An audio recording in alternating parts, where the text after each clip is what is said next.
Kansara DTV news ગુજરાતીમાં આપનું સ્વાગત છે। નજર કરીએ આજના મુખ્ય સમાચારો। અંકલેશ્વરમાં આસિયાના હોટલ પાછળ પાર્ક કરાયેલી ફોર્ચ્યુનર કારને અજાણ્યા શખ્સોએ આગ ચાંપી હોવાનો બનાવ સામે આવ્યો છે। પોલીસે ફરિયાદ નોંધી તપાસ શરૂ કરી છે। મધરાત્રે પાર્ક કરાયેલી કારમાં આગ લાગતા ફાયર વિભાગે સ્થળ પર પહોંચી આગ ઉપર કાબુ મેળવ્યો હતો। કારના માલિકે અજાણ્યા ઈસમો સામે આગ ચાંપીનો આક્ષેપ કરી એ ડિવિઝન પોલીસ મથકમાં ફરિયાદ નોંધાવી છે। પોલીસે વધુ તપાસ હાથ ધરી છે। मैं स्टेशन रोड आसियाना होटल ની બાજુમાં ઉમર રેસિડેન્સી આવી છે, ત્યાં રહું છું। કાલે રાત્રે 1:30 થી 2:30 ગાળાના અંદર મારી ગાડી સળગાવી નાખવાનું ષડયંત્ર કરવામાં આવ્યું છે ને મારી ગાડી સળગાવીને એ લોકો ભાગી ગયા છે।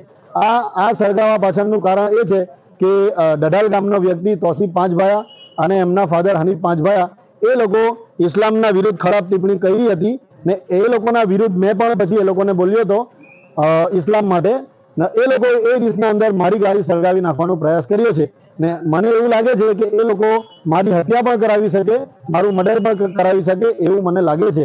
એ માટે આ વિડીયો મેં આપું છું મીડિયાને ને મેં ઇસ્લામ માટે અવાજ ઉઠાવી છે ને મેં ઉઠાવતો જ રહીશ ને એવા કોઈ પણ ધર્મ હોય, કોઈ પણ ધર્મના વિશે કોઈ પણ વ્યક્તિ આવીને કોઈ પણ ટિપ્પણી કરશે એને અમે વખોડી નાખીશું ને એના અગેન્સ્ટમાં અમે લડશું કાનૂની કાર્યવાહીથી।